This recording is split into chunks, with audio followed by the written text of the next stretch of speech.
On a cold Feb afternoon, this happened. I was about to exit an intersection when a driver hit the rear right of my vehicle. Airbags came out, wheel suspension broke, the car had to be towed away. And I was deemed 100% at fault by ICBC.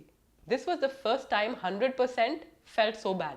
After submitting a dispute, the decision was overturned and I'm now at 0%. This video is about what I did immediately after the collision. How to choose an auto body repair shop because they turned out to be the most stressful part of this equation. And how to raise a dispute in hopes of changing a decision.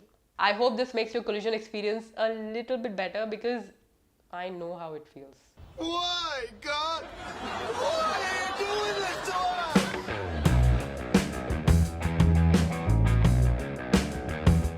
Hi, I'm Taskeen. I'm not a collision expert.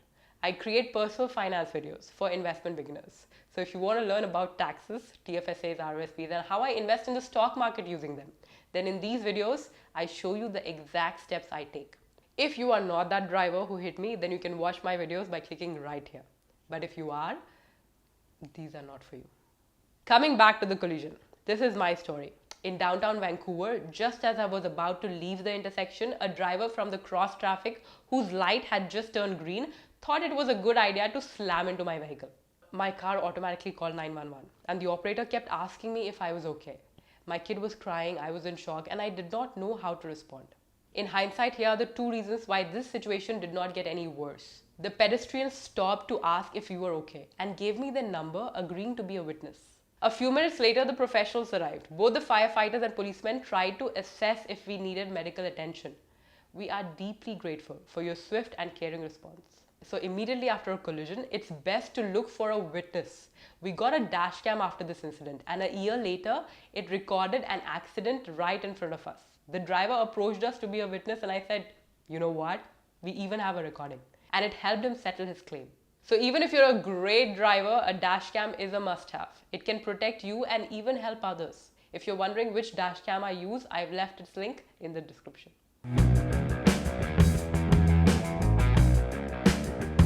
Things got worse because we chose the wrong auto body repair shop. Here are the things I wish I did differently. I should have believed the negative reviews. This shop had a lot of 5-star reviews but also a lot of 1-star reviews where people complained of the service, the owners and the rude receptionist.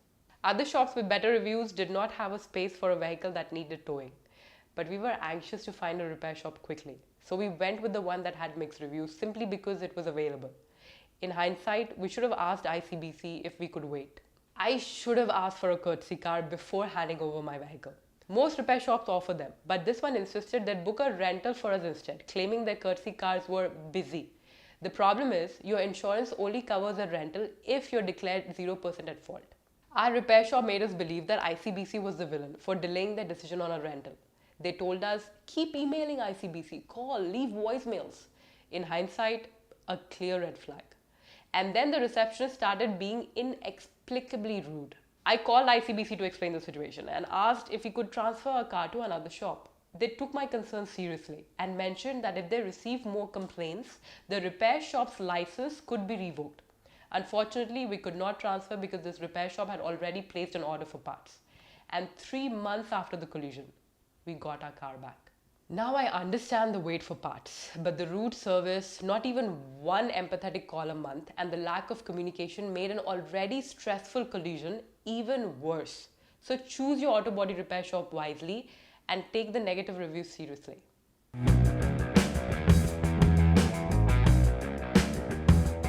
I'm going to keep this short. About a month after the accident, an ICBC agent called to inform me that I was 100% at fault. According to them, the other driver had the right of way because he had a green light while I had a stop sign. I pointed out that I was almost at the exit of the intersection and he should have waited. However, the agent kept referring to the Motor Vehicle Act and urged me to file a dispute. Now I believe her. I don't think she had an agenda against me. But after the collision, the rude receptionist, the wait, I'd had enough. I was at the third stage of grief, anger.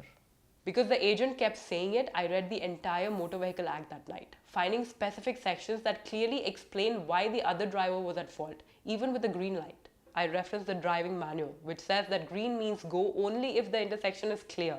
I also reached out to multiple lawyers and some were kind enough to respond, guiding me to useful resources for disputing the case. They warned me a legal move could get expensive, but I was hoping it wouldn't come to that. I then wrote a long email to ICBC explaining how relevant sections from the Motor Vehicle Act apply to my case and why the other driver was at fault. A month after sending that email, I got a call from another ICBC agent.